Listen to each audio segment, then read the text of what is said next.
and future MCT, guys. I'm actually in the still waiting for it, but I'm in the middle of completing my courses for this and getting ready for that. There's no actual real studying, but I'm just taking my sweet time. I don't know what I'm waiting for, but I am gonna actually go for that coming up in the next month. So follow along with me and my journey into that, and you know, let's get this done together, right? So understand, when we talk about group naming policies, we talk about not just how we name the policies, but you know, um, like and what are those policies and how we name it. But what is a group, right? Or groups, right? So this is a question that I get a lot, and I think you guys as people should answer too, right? So, um, what is a group? Um, Again, when we look at the specific types of groups, right?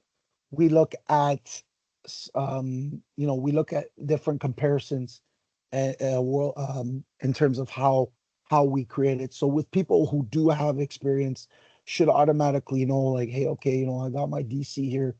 Oh, this is a group, right? So this is how we create our groups. So how do we create our groups, right?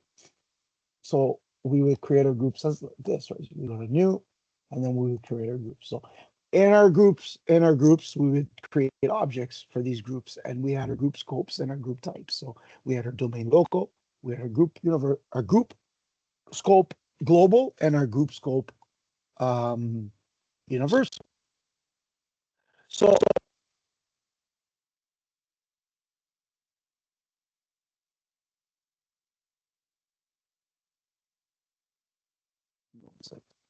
all right.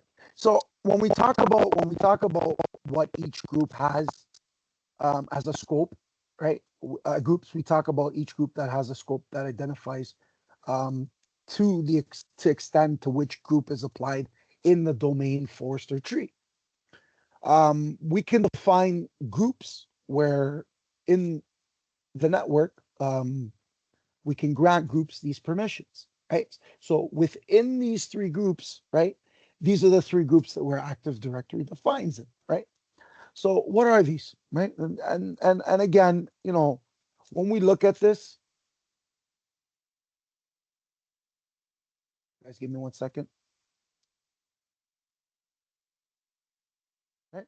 We look at um, the scope, right? And we look at the type. We look at the possible members. We look at the conversions. We look at things like, hey, can we grant permission?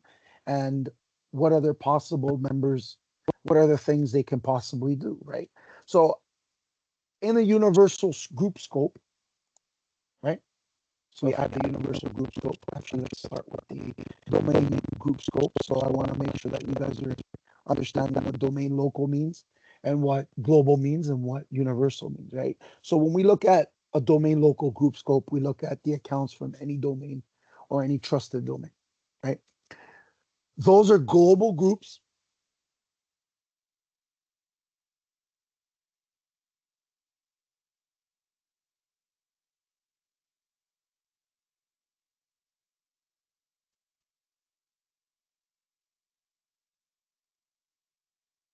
Those are global groups from any domain in the same forest, right? There are other universal groups from the domain in the same forest. So we can also convert to domain local scopes where the group isn't a member of any. Oh, sorry about that, guys. So a domain local is